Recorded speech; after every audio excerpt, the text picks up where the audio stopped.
This week on Q&A, Andrew Ferguson of the Weekly Standard talks about all the issues he faced helping his teenage son get into college. It's all in his new book called Crazy You, One Dad's Crash Course in Getting His Kid into College.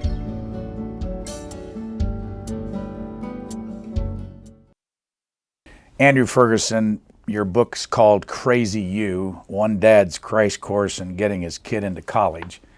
When you think back over this experience, what are the moments that are in your head? Oh, well, it's a whole series of moments, many of which I would have liked to forget, but I had to record them anyway.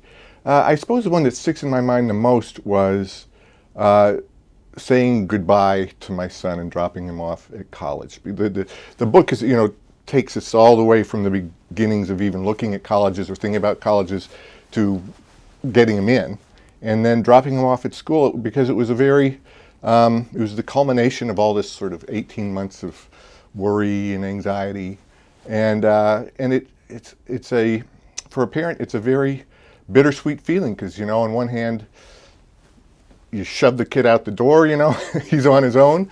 On the other hand, you don't really want to see the kid go. So it's sort of all parenthood in miniature. As I say in the book, to be a parent means that you're training the people you can't live without to live without you.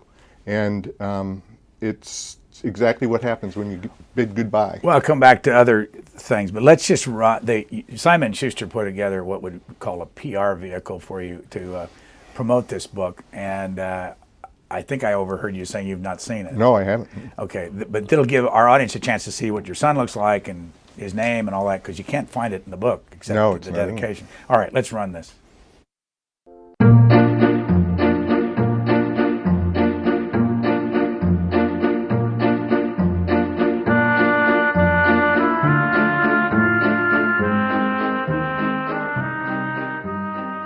I'm Andrew Ferguson, author of Crazy You, One Dad's Crash Course on Getting His Kid into College, and this is the kid. The object of his exploitation. When I start to think of what the whole admissions process had to do, the kind of effect it had on our relationship, I start to think of some of the things that didn't happen. There was no homicide involved. No. There were no nervous breakdowns. So I think in the end we were pretty much better off than we were before, because we no longer had to worry about getting into college. Yeah, I mean, it was very stressful, definitely very straining. There were times when I just wouldn't want to see him, because I knew that every time that either I walked by him or he walked by me, he would bug me about doing my essay, doing some work on my application, or why I wasn't doing it at that time. It was kind of hard to judge his direction, because he'd just be pacing around in circles behind me the entire time that I was writing. He could never tell what direction I was moving, since it was circular. Yeah, exactly. The whole time. And the other part is, if I didn't walk by and harass you, you would have gone to sleep. That's true. I would have passed out at the computer. Turned on ESPN. Now, this book closed in March of 2010, so that's a year ago. Yeah. In your letter, in your introduction, you say that. Mm-hmm. When did your son Gillum go to his school? The previous September. So this all would have he matriculated in September 2009. So this was all taking place during 2008 and 2009. What does the word matriculate mean? I can't explain it. I'm sorry. No. No, I still remember it from school. They said I was matriculating on a certain day, and I thought, oh, God, it's gonna hurt. Am I supposed to do that in public, or what is it? But anyway, he was enrolled. He showed up at school in September of 09. I don't know that I've ever seen a video like this from a publisher. Is this the new world? Yes, I think that they had us do that a couple of months ago, and I didn't know that it had ever gotten done. But it's supposed to make people want to buy the book. I'm not really sure how that works, but... So when did you know you had a book? Well, that was pretty early on. I didn't know what I was in for. And as I say in the book, all of a sudden my son started getting these solicitations in the mail. and these big fat view books, they're called. They're like big brochures in this really thick paper, like a rubber plant. You didn't know whether to look at it or slurp it like a giraffe. It was so tasty looking. But anyway, so it was very expensive packages that they were sending him. And I thought back, nothing like that had happened to me when I was going to thinking about college in the mid-1970s. And so it was starting to dawn on me that this is a very much different process from what it was. And of course we had friends who were just starting to percolate with little bits of anxiety about it themselves. And I realized that I went looking for a book, actually. There are tons of books on college admissions. And I couldn't find anyone that sort of satisfied what I was looking for. For one thing, I didn't want it to be, morose and lugubrious and really serious. But on the other hand, I wanted to have a few tips that I could trust. So I thought, well, I'll just write it. You went to Occidental College in California. Yes. What year did you graduate? 1978. You say that $1,500 was the tuition then when you were in school. A year? Yes, my last year, I think that was the total room and board and tuition. And then you said if you just applied to inflation, it'd be $16,000 today, except it's $40,000. Over 40, yeah, well over 40. Yeah, so now you see why I did the book. I had to figure out a way to pay for my kids' college education. But what about that? What did you learn? What's the reason for that beyond inflation cost? Well, it's the question that it's the $55,000 question that every parent faces in our situation, which is how do you pay for it? Why is it so expensive? And I couldn't get a straight answer to this. And there have been some studies done, but mostly academics have shied away from the subject, I suppose, for obvious reasons. They don't want to talk bad about the boss. But what few studies I could find were not that helpful. Finally, I found a guy who I talk about in the book. There's a whole chapter on the finances and why it costs so much in there. And he's a professor at Ohio State, an economist, and he has studied the economy of higher education so thoroughly that every president of a university hates him, because he's actually applied a skeptical eye to this, and his name is Richard Vedder. So I went to see Vedder, and I said, well, tell me the answer to the question that nobody will answer for me, which is, why do they keep raising their prices? And he said, because they can. And basically, in a nutshell, that's it. He said, who's going to stop them? The government's not going to stop them. You're not going to stop them. The parents aren't going to stop them. The kids don't know what's going on. They're not going to stop them. And so it just keeps going up and up. What's the difference in the cost from going to a state school versus a private school? Well, of course, it depends on the state school and the private school. My son's going to a state school now, so we're probably paying about half of what we would pay if he had gone to, a private liberal arts school. Let's go back to your own situation. You and your wife live where? In Arlington, Virginia. Right across the bridge from D.C. Right. How many kids do you have? 2. What was your relationship with your son? Well, he'd probably answer that better than I would. We've always gotten along very well, and he's just a wonderful person, as is my daughter. And I know you're shocked to hear that, but I really like my kids. But we've always had a good relationship, and I think pretty candid and open. This thing really did kind of put pressure on it that had not been there before. Why? Partly my fault. I mean, partly that I was thinking about this too much. Partly his fault, because he was actually rather lackadaisical at times. Towards the end, the picture I had of him was, those bodies at the end of Titanic floating face down in the water. That's sort of the position my son had assumed by the time we were all through. So anyway, I knew this with a lot of parents. I mean, as I've said before, the book isn't really about how to get into college. It's about how to survive the process of getting into college. Because we had friends, I think, who really thought they had damaged their relationship with their kids because of the pressure they'd gone through. You dedicate the book to your daughter and your son. Mm-hmm. But if somebody doesn't know who that is, who you're dedicating it to. They have no idea what your son's name is. Did you decide that up front not to name him in the book? Yeah. And why? Yeah, I didn't name anybody. Well, I guess there's a few people named. One name, as I say in there, a couple of names actually are changed. And I wanted to, first off, I wanted to let it be his choice if he wanted this to come out in any kind of spectacular way. I thought it made his character in the book more of a kind of everyman kind of thing. And because as wonderful a kid as he is, what he was going through was what millions of kids go through over the course of 2 or 3 years.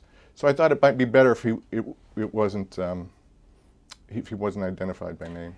But I should also say he hates his name. So I think that maybe he's glad in the end that I didn't. Do you call him Gil or Gillum? We call him Gillum. I think many of his friends call him Gil. It's an old family name. And as I tell him now, we had a choice between 2 old family names. One was Gillum, who's his great-great-grandfather, great-great-great-grandfather, and the other name was Craighead. So I said, you could have been Craighead Ferguson, or you could have been Gillum Ferguson. He'd been Craig, you know that. I don't know. But the other thing you do in the book is you talk about the schools in which he wanted to get into, and one of them was Big State University, or BSU, and you never tell us. I know because I read it online where he went. Why don't you tell us? That was, I really didn't particularly want to identify that. And if you notice on the book flap, I think I say I live in suburban Washington, D.C. That was stupid of me, really. I mean, I don't know why I thought I could get away with leaving that ambiguous. So anyway, he got to our big state university is the University of Virginia.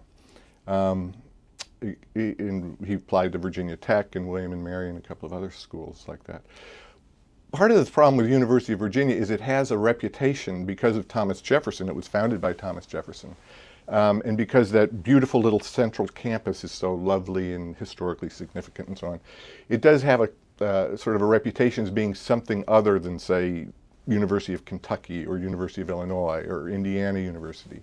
But it's not really. It's a big state university, and you get out to the farther reaches of it, and you might as well be in, Kansas University. Here's a little bit more of that promo tape. There's more. Yeah, there's just a little bit more of you talking, Gillum talking about what's in the mind of a 17-year-old kid.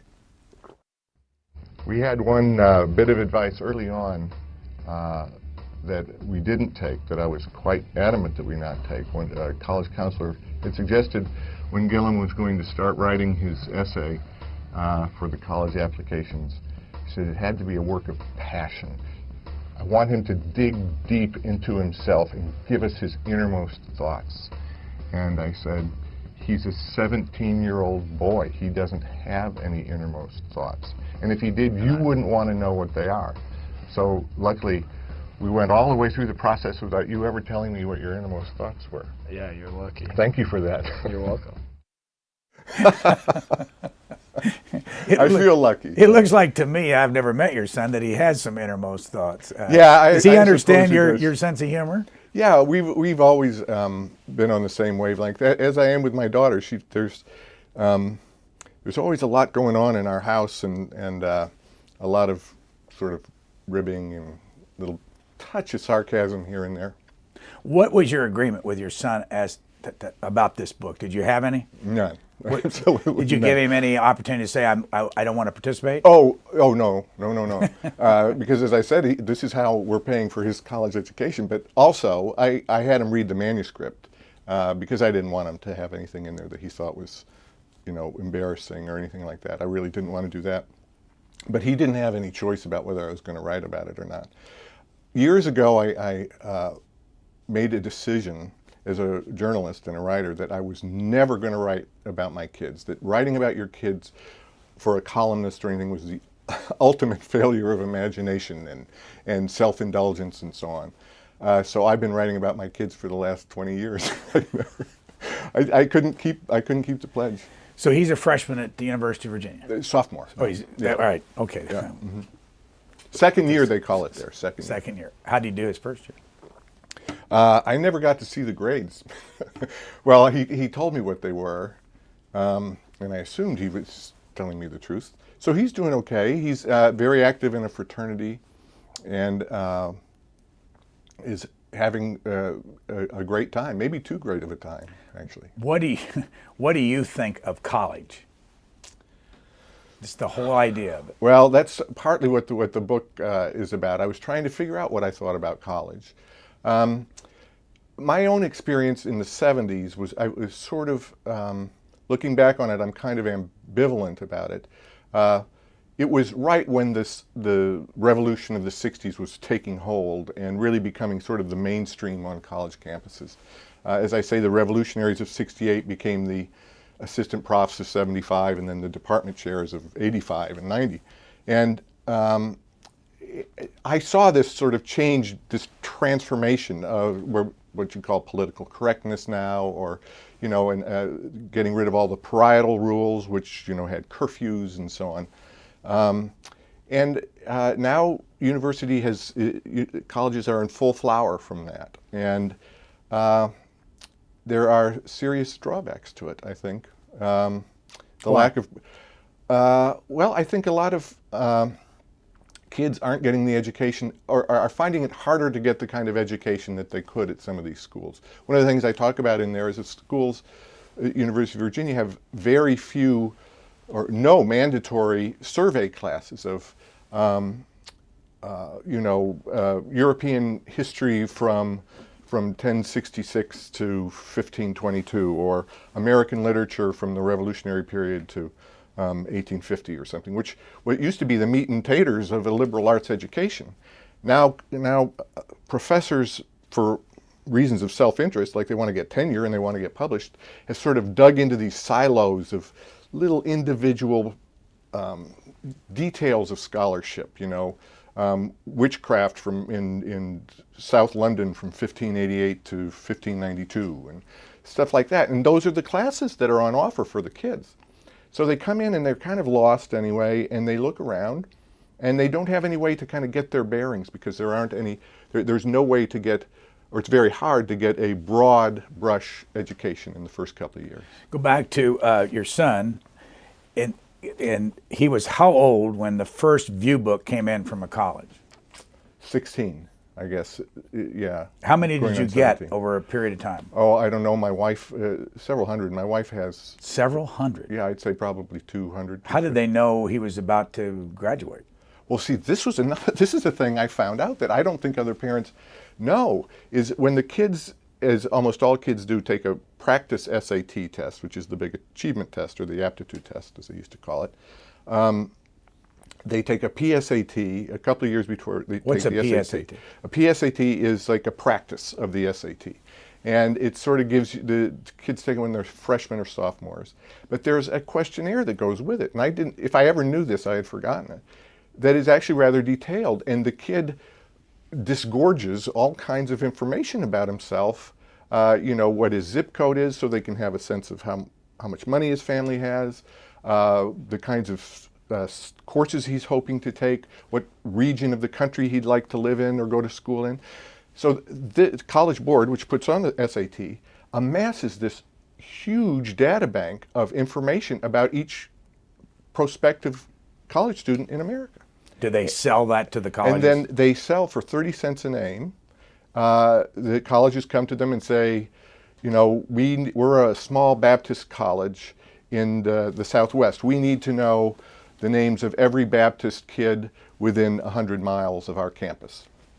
And the College Board can come up with a certain number of kids, and they buy that list, and then the colleges start bombarding them with these view books and emails and stuff like that. What do you think of that idea? I think it's awful, actually. I mean, their defense of this, when I talk to people who are in that business, is that this is the way kids find us. That this is the way, like this kid may not know of the nice Baptist college that he could go to and his parents would like him to go to, unless that college had sought him out and reached through his mailbox slot and dropped this thing in his living room. But find that less convincing. I certainly don't think it would be as elaborate as the system is if it were just about helping the kids find a college. What, first of all, what's it cost if you do apply to a college? Well, it varies. It's from $60 to $90. So some of them are less. Some of them, I guess, go to 40. Between 40 and 90, I think, was our experience. How many colleges did Gillum apply to? I believe 8. So you're already putting out some money. $5 to $400 or yeah. 5. And you know, some kids now are applying to 12, 14 schools. How many schools did you visit? Oh, he had the number. It may be in there. I think it was over 10. Did you go with him every time? Yeah. My job was to drag him. If I hadn't gone along, he wouldn't have gone along. He wouldn't have gone anywhere. And where did he go?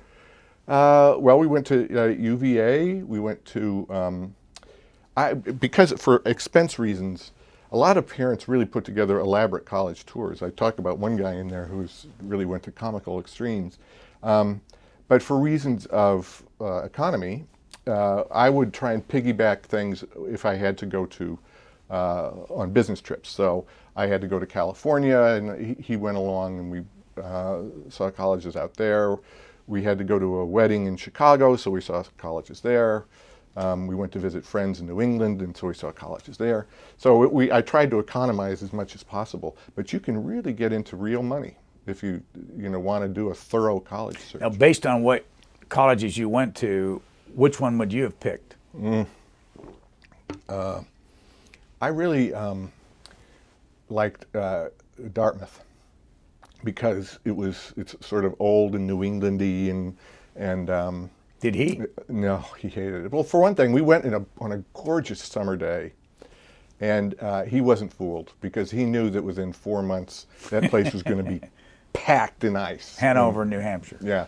The one thing that he did regret he had was, I think I talk about this in the book, my wife and I had developed this rule, which is when you go on a college tour, and there's sort of a Potemkin village aspect to this. It's like kind of a false front. They show you the beautiful climbing wall and the wonderful gym and fantastic macrobiotic food options in the food court and so on. So my wife and I would go to the bathrooms in the student union because they almost always have big billboards or bulletin boards, and they post the coming attractions, what's going to be happening at school that weekend and so on. And you really see a lot more about the life of the school that way. And when we were in Dartmouth, I went in and they were advertising a sex fair. I believe it was in the coming week, and they were going to be having a live sex demonstration, and afterwards they were going to give away free Ben & Jerry's ice cream. and as I said to my wife, I said, when I was a kid, you didn't have to get free ice cream to drag people to a sex fair. They would, but anyway, so we went to this, and I think that was the only time my son had a twinge of regret. Like, well, maybe I will go to Dartmouth, but it turned out he What didn't. would have been your second choice?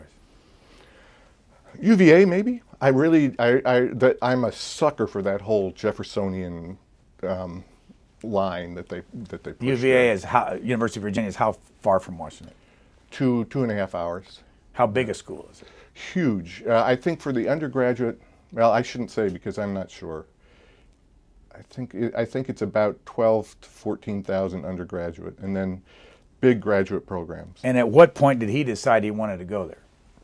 Well, I think he thought about it all along as one of his favorite schools. I mean, we were very lucky, as I say in the book. These are high-class problems. I mean, he had a range of choices that he could entertain. Not that we could have afforded them, but Notre Dame, I think, was his first pick. And but then he started to realize it had the Dartmouth problem, which is a lot of snow and ice there. Our first meeting with his college counselor at high school was not very promising because we sat there with his mother, and he and I all sat before this college counselor at his high school, and he finally, my son said, well, look, I'll tell you the kind of school I want to go to. I want to go to a place where I can take off my shirt, paint my chest in the school colors, and major in beer. And I thought, oh, I don't think he's got the right attitude about this. And of course, it turns out that that's really the kind of school he went to anyway. Now, if a parent, I know this is in the book, but if a parent came to you or just a friend said, give me 3-4 things about your experience that I should know heading into getting my kid in college. Oh, well, for practical advice, there's my, the one I mentioned about the bathrooms on college tours. I would avoid college nights, which are things that they try and sucker you into, where you go into the ballroom of some suburban hotel and there's 3 or 4 schools and they put on a slideshow. They all have, I think there's one photo agency in America for these colleges because they all buy the same picture of the kids in the sun-dappled grass and all that. So, by the way, you don't learn anything. I remember reading in your book that thing. Why? I don't think they had that in my day. Why is it that 3 or 4 colleges come together for a night and they're competing against each other? Yes, essentially, it's sort of it's sort of like in A Miracle on 34th Street, Macy and Gimbel's getting together for a little while. They're competing against each other, but there are so many kids to go around that they can afford to kind of pool their resources. It becomes cheaper for them if they travel together, for example. And I think, it draws more kids in. If you're just, say, one school, you're going to get, 30 people. If you have 2 or 3 partners, you're going to get 200. How many of those nights did you participate in with your son? Too many. Probably, I think we stopped after the 4th or 5th. I think I say in the book, but it was, the last one we went to, we sat fairly close to the front where all the deans of the colleges, I think it was Harvard and Princeton and someone else. Anyway, he fell asleep rather ostentatiously, right? And if you can sleep ostentatiously, that's what he was doing. It was sort of like the kind of, head rolling sleep. And of course, everybody else, all the other parents there are sort of hunched over with their Blackberries because they're not paying any attention either. And so my son's sticking up like a cornstalk, absolutely dead to the world. So I kind of nudged him and I escorted him out. What else would you tell a friend about getting kids into college? Well, and this is sort of a serious one. I made the dreadful mistake of putting off the financial aid form until the night before it was due. I think it's due on March 1st. Some schools require you to have it done earlier. And this is called FAFSA, which is financial aid form. Free application for federal student aid. I wrote it down. Yeah. Thank you, because I free application for federal student aid. I've tried to put it out of my mind. But it is incredibly elaborate form that delves into, as a friend of mine called it, proctological.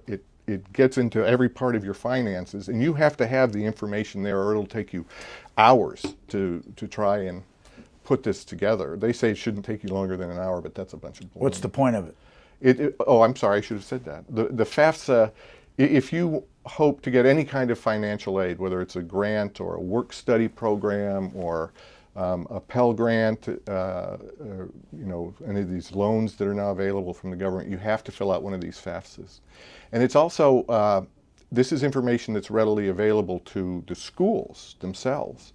One of the things I talk about in there that I don't think people realize is that the schools are in possession. When you apply for financial aid, or when you even just apply and you filled out a FAFSA, they are in possession of your financial information. They know how much money you make and how much your wife or your husband make and how much savings you have and so on. So when they put together any kind of financial package, they are bidding on you essentially, and they bid with complete knowledge of your finances. Imagine if you were a car salesman and you could have everything you needed to know about somebody's finances, how much they're prepared to pay, how much they can be expected to pay, and so on. You would really like that information. There are a bunch of things that you've already mentioned. I want you to go back and talk some more about that last clip with your son Gillum about the essay. Mm-hmm. What is the essay? Because you write about the essay. Yeah. That was a sort of a traumatic period, and actually, I think when I mentioned about friends who who thought that they had really damaged their relationship with their kids, it came during that process, because they call it the college application, but really what it is it's an essay, or it's a series of essays. The actual application is just a questionnaire that takes 10 minutes to fill out, or maybe longer. And the essay is where they say they're going to try and, as I said, they're getting to your innermost thoughts, and they want the kid to show passion, show the real you, write about yourself in a creative, funny, not funny, I don't think they like humor actually, I'm sure they'd say they would, but they, in a self-revelatory way. You're supposed to expose yourself in these essays. And how long are they? Usually not more than 500 words, although some of them we saw went up to 1,200 would be the limit. Can you write one essay that goes to all of them? You can. The common application has one essay, standard essay, but because there are so many schools taking the common application, which is one application that's online that then goes to probably more than half of the colleges in the United States now, take your common application. But the schools, in addition to that, want you to do a few more essays. And there are usually available to a kid, there can be something straightforward, just like tell us about yourself or something. But what all of the books and all of the advice manuals and so on tell you is write about something intimate and write about yourself. Well, I know from many years of failing at it, writing about yourself is an extremely difficult thing to do well. And they're asking something of kids that many of them aren't prepared to do. B, a lot of them don't like to do. I mean, my son this is how that 17-year-old comment came up. I mean, he's not introspective, and why should he be? I wasn't at that age. And C, it's intrusive. You're sort of asking the kid to reveal something that may not be their business. Could you have written the essay for him? I could have, and I know people who did. I know these college counselors that people hire. I talked about the one in there who charges $40,000 to get your kid into school. Ones who charge much less than that will admit, and I had them, talking to me about it, they'll write the essay for the kid. Why would a college do that then if they didn't know who wrote it? Well, they say, admissions officials will tell you that they can tell the difference. They can sniff out a concocted essay or something that's been overcoached or even even written for them, plagiarism, I guess is what that is. I talk about these services that are on the web now. I actually, not because I was going to use it, but because I was doing this book at the same time, I went and paid, I think, $200, maybe more, it's in there, $250 to buy an essay. And I filled out a little form that sort of described an epiphany in my son's life, which wasn't really an epiphany, but because that's the kind of essays they like, are just, epiphanies. So I wrote about the thing that in his life that had happened about a race that he had won, and gave them the details of that, sent it off, and within a week I got a full-blown essay back, written in the first person, with all the buzzwords that this service says that college admissions committees like, which is lots of talk about diversity and passion and so on, and how great I'm going to do at your school and how great I am and all that sort of stuff. So I could have just picked this thing up, or given it to him. He could have put it in an envelope, sent it off. But in the end, your son was admitted to the University of Virginia with what SAT score? Oh, I don't know. I don't know offhand. He got good scores. They weren't. I talked about the kids in there and the parents who get kids. SATs are now on a scale of 2,400 rather than 1,600. It used to be 1,600. 16. Was yeah, it 1,600. 3 800s? Yeah, because they've added another segment to it, which is an essay writing thing. So he did well. He's a smart guy. Yeah. How did he do in high school? Oh, he was a good student. Was he a 4.0 student? I don't remember. I should know. Well, the reason I'm asking these questions is I wonder what it was at UVA that ended up being the reason that they let him in. No one will ever know. I mean, and that's really the truth. And this is the thing that was almost overwhelming to me as I was going through the process. The decision making that the colleges themselves do is a black box. I mean, you cannot discover what precisely it is that determines why one kid gets in and another doesn't.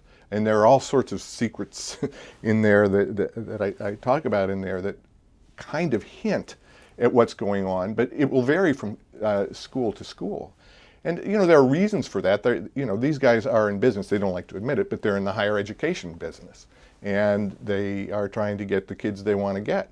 And they have proprietary secrets. So if Kenyon is doing one thing to get certain kinds of kids, they don't want Oberlin to know how they're in competition with them. So, they have proprietary secrets, and that's okay. How many schools of the 8 or so that he put his application into did he get turned down? Let's see. I should have thought of that before. Several, probably half. You said Notre Dame didn't take Notre Dame, I think he was waitlisted. But UVA is way up there on the likability of in the index, yeah, I think it's, yeah. But there was no reason why he could. I mean, that's a state school, which is pretty popular in the state of Virginia.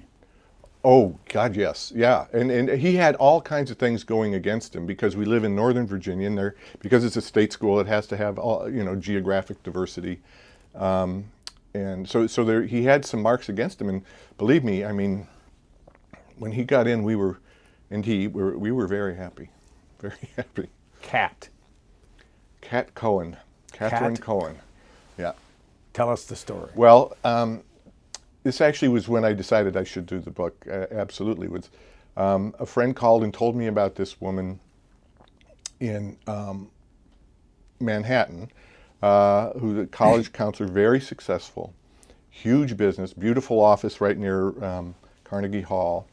And she charges, as I say then, the platinum package, as she called it, is $40,000.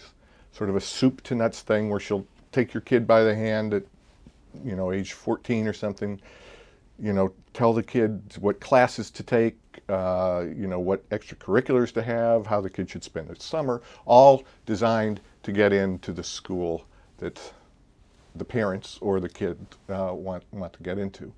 And I just was agog at that $40,000 figure. That paid up front? I think it's paid in increments as it goes along. I only talked to one guy who had actually done the whole 40 grand. So I called her up and she agreed to let me go with her to a seminar that she was giving up in Connecticut, in suburban Connecticut, to a group of high net worth individuals, as they're called now, which is the new euphemism for really, really rich people. And of course, and you'd have to be, I suppose. So I went up there, and this was just at the start of the process. In fact, I think my son had just was getting his PSAT score, so it's fairly early in the process. And I went up there and saw these people who were, they had in almost the look of a hungry wolf in their eyes, as she, sort of tried to walk them through what exactly the kids were going to have to do to get into Brown or Harvard, Yale, Princeton, or Stanford. And I thought a couple of things. One is, this is kind of appalling. And number two is, I better get off the stick because these people are trying to, have already, I talked to parents there who had been amassing brag sheets, as they're called, which I think is a really repulsive term. It's also almost like a resume for kids. Since the 7th, 8th grade, been compiling videos of their sports performances, music recitals, saving up mentions of them in the local newspaper, saving little essays or something that the kids had written, all in anticipation of this glorious day when they would get into Brown. What makes Kat Cohen qualified to tell somebody how to get into college? Well, she's extremely smart, and she had worked at Brown, I believe. She had been And so, I guess she started in the admissions department at Brown and worked there for several years.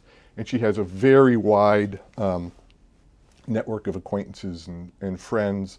So I think she always knows what's hot in the academic marketplace at any given time. What did it cost for people to go to that seminar?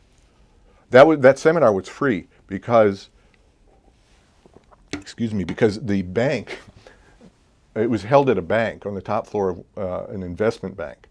And so the bank had gotten all these people together to scare them, and basically so that the people would start investing more money through their bank so they can get a higher rate of return so that they could then afford Brown.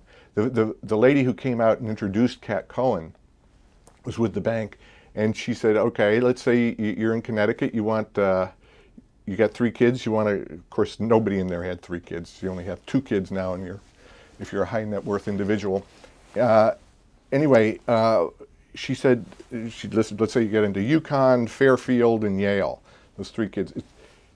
In 10 years, it's going to cost you $1 million to send your kids. For 4 years? Yeah. And how many kids for 4 years? For 3 kids. For 3 kids? Yeah, if you had 3 kids. And, one to a state school, one to a school like Fairfield, one to Yale. And that sent a shock wave through the audience. And then Kat Cohen came out and started reading off some of these acceptance rates where people, College of the Ozarks has a 16% acceptance rate. Brigham Young University in Hawaii has something 16%. Then you get down into Brown, Harvard, Yale, where you're well under 10%. And so it was a kind of a great 1-2 punch. These people were scared. You went to see the College Board? No, I didn't. I went to, I spent time with their critics, several of their critics, one of whom I talk about in there, Bob Schaefer, who's a big critic of the SAT. Oh, I thought you described them in there and their offices and how much money they make and all that. No, that's Bob Schaefer was the one. Oh, he did it. Okay. Yeah. And who's Bob Schaefer and what is Fair Test? He represents Fair Test. I think he's head or executive director or research director. And it's a long-standing organization dedicated to basically eliminating achievement or aptitude tests from college admissions and beyond that from everywhere in the workplace and graduate schools and so on. They're dedicated to the idea that the SAT, less so the ACT, which is another college admissions test that has become quite as popular as the SAT now, but they believe that the SAT is essentially a racist and classist document that heavily favors white upper middle class people and should be abolished for that reason. Who believes that? Fair Test does? Fair Test, yes. And do you think they're right? No, I don't think they're right at all. I have quite a bit in there about the SAT and the history of the SAT, which is fascinating. It's almost like a history of our beliefs American beliefs in equality and opportunity and fairness over the last 80 years, to trace how the SAT has changed and how it has tried to respond to political pressure and different social science that's been done. But the thing I discovered, I took the SAT, and at the same time my son was taking it, I had dropped him off at in front of the high school on Saturday morning with all these other kids, hiving around the front of the building, and they were all looking kind of nervous, and and I thought, well, of course they're nervous. The SAT is a big deal. As it turned out, the only reason they were nervous was that they were going to have to give up their cell phones, so they couldn't text message for 4 hours, which I think was the first time in their lives it ever gone that long. But anyway, I went home and I took down an SAT practice test and took it myself. And one of the things, I learned many things about myself in that awful 4-hour period. But one of the things I learned was that the SAT is incredibly boring. I mean, it is just, aside from the math stuff, which was all, that might have been written in cuneiform. I didn't understand that at all. But the actual reading parts and stuff were just dull, drab. There wasn't anything you could kind of get your hooks into. And I found the reason for that. And the reason is that College Board has gone to such lengths that no one will ever be offended by anything on an SAT, that they've bleached out anything at all provocative or interesting from it. And I go in there into the hoops that they jump through to cleanse their test of any kind of conceivable class or gender or racial or ethnic bias. Is the college board own the SAT? It's prepared by the ETS, although they've now had a change in their relationship that I don't quite understand. It's happened since the book was done. The ETS writes the test. That's Educational Testing Service? Yes, I'm sorry, yeah. And they're the ones who have the offices in Princeton, they call them. Although you say it's not really Princeton. Yeah, Bob Schaefer was very offended by that they say they're in Princeton, but it's just a mailing address. Really, they're in the next town over. And then College Board, which also has offensively elaborate and expensive office space by Lincoln Center, they market it. They're the ones who make sure that it gets out to all the right people and so on. How much of all this is for profit? Well, supposedly none of it is. I mean, there's a lot of talk about for-profit schools and how terrible they are and so on. I kept bumping into the fact that these, it was competitive, red in tooth and claw. These colleges, trying to get onto the best school, the best kids that they could, and so on. And it reminded me that a friend of mine who studies philanthropy has a wonderful saying, which is, nonprofit is a designation in the tax code. It is not an operating philosophy. And these schools are existing to maximize their revenue and lower their costs, just as any business would. It's just sort of a freak that they don't happen to be a for-profit institution. Higher education in America is a incredibly competitive industry run by people who refuse to believe that they're an industry or that they're competitive. But that is the truth. It is a market, and a very vicious one. Who are the kitchen people? The kitchen people were the people it started to occur to me, I noticed this happening. In our little suburb, there are barbecues and, parties, cocktail parties or whatever, and dinner parties. And everyone that we went to from the time my kid was 16, my son was 16 on, there would be this little group of people who would end up in the kitchen or maybe out on the back deck or something, and trading gossip and information and little tidbits of tips and things that we might have heard about how to get the kids into school. And, say, oh, did you hear about this college counselor at high school? He's terrible. Oh, no, you've got to try and get this college counselor and all this sort of thing. So I started to think of this as this sort of tribe within a tribe of people huddling together like little hamsters in a cage, trying to comfort each other. So you named them the kitchen people. Yeah. That's your name. How old is your daughter? She is going to be, I think right after this airs, she will be 18. I hate to say it, but my daughter will be 18. Is she going to college? She got into College of Charleston, which is a wonderful, also a state school, except it's in South Carolina. It'll cost you a little more than it does to go to the UVA? Yeah, I just discovered how much it's going to cost me, actually, but we won't talk about that. Anyway, and it's a beautiful place, and it seems to fit her very well. And did you go through this with her also? Yeah. She's was, I think, less tolerant of my hovering than my son was, but it was also a calmer experience because I know how it ends. I now, having been through it with my son. I realize, you do survive, and so knowing that was going to happen, it was much easier to go through. But you're now in the middle of having 2 kids in college with lots of money every year that goes. Why are you saying this to me? I don't want to know. Well, you talk in the book that there's $143 billion of financial aid available. Is that a year? Yes, that's the available figure. From where? A lot of it's the federal government, and that's actually although who knows with the budget deal now, but the Obama administration has had tried to drastically increase that amount of money available in Pell Grants. But there's also subsidized loans. That it's now happening that it's coming all through the federal government. That was one of the things the Obama administration tried to reform, was the whole student loan market. So pretty much it's either coming through state governments, private foundations, or the federal government. But most of it is the federal government. What do you think of that? I think that it's a problem because, well, for a lot of reasons.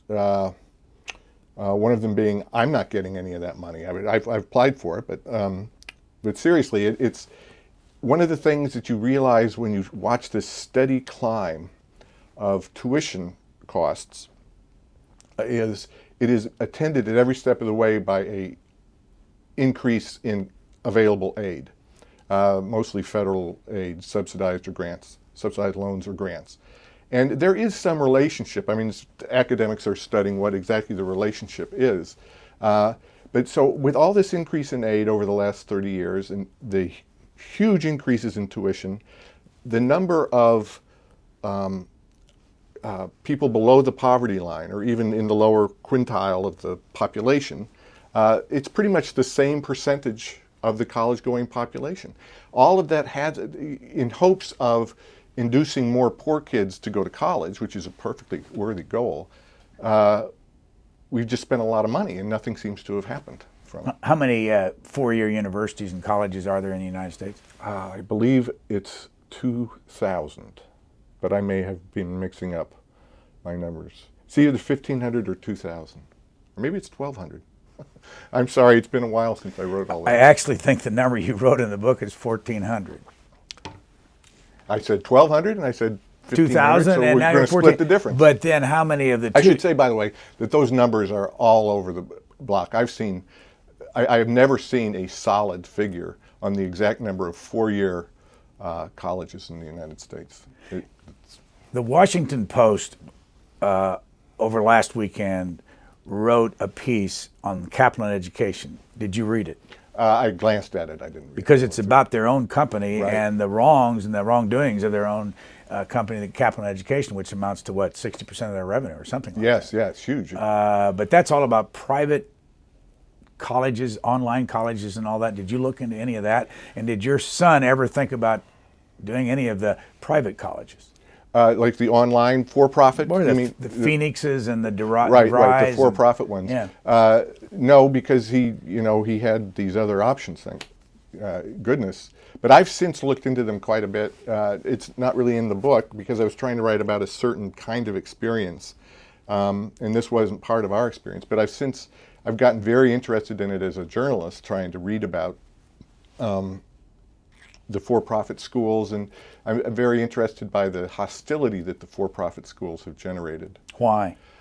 Well, they're being singled out for wasting money, sort of sucking in a lot of federal money through loans and Pell Grants that the kids get. But why are they wasting it any more than a college that's jacked up the tuition? This is the question another question that's not being answered. Their problem is that they are for profit, and they're making a lot of money. Some of them are making huge amounts of money. They are utterly dependent on federal money. If that federal stuff dried up tomorrow, Phoenix and all those guys would just collapse. But that's also true of the nonprofit schools. The schools have become creatures of this student aid behemoth that's out there. But the violations or the transgressions of the for-profit schools of bringing in kids who probably shouldn't be there, not following up and helping them with job counseling, not following them to make sure that they can pay off their loans and so on after they're gone. All of that is happening in the nonprofit. What do you think of tenure? Well, if I were a college professor, I'd love it. I think it's basically a good idea. I think these guys need to have freedom to pursue what they want.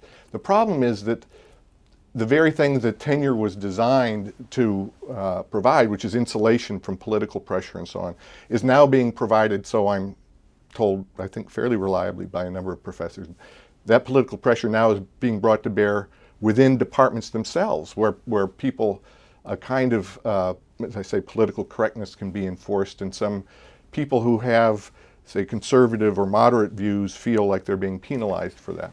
How long have you been with the Weekly Standard? Since it began in 1995. Your hometown is where? Hinsdale, Illinois. Yeah. And besides Occidental, where did you go to school? Oh, a number of graduates. I was in California at Berkeley in the Graduate Theological Union. I was in Church Divinity School of the Pacific. I was in Indiana University. I get around. Yeah. How did your Lincoln book do? I think it did well. I hope it did well. I try not to look at, people get addicted to these. Amazon has a ranking for how much things are selling and so on. It's like a crack pipe. I saw when my first book came out that I could get addicted to that, so I've tried to stay away from it. What's your next book? I don't know. I really am dying to find a good idea, but I haven't yet. In the experience that you had with this book, what's the most hilarious moment that you and your son participated in? Well, I mentioned him falling asleep at the college night. That was probably offhand the one I remember most. How about your daughter? Well, my daughter is a saint. She was dragged along on all this, and in these college trips, and she's Emily. Emily is her name. Yeah. What's your wife's name?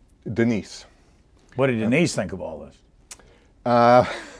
Well, she's read the book. She thought that I didn't, as a mother would, that I didn't give full enough expression to her son's wonderfulness, and that I was somehow muting his spectacular gifts and charms, which I'm sure is true. He's a very wonderful guy. It'd be hard to do justice to him. On the scale of easy and hard, where will you put this book as far as from your standpoint? For writing it? Yeah. It's never easy. It was very hard, actually. It was very hard. I felt like I was doing a lot of different kinds of things because I had a lot of journalism and reporting in there. As you see, I've forgotten most of the facts by now. But at the same time, as I say, I was writing about myself in a way, which kind of makes me antsy, and I was trying to tell a story. So all those things at once, it was kind of difficult. The name of the book is Crazy U, the letter U, meaning university. One Dad's Christ Course in Getting His Kid into College. Andrew Ferguson, thank you for your time. Thank you so much, Brian.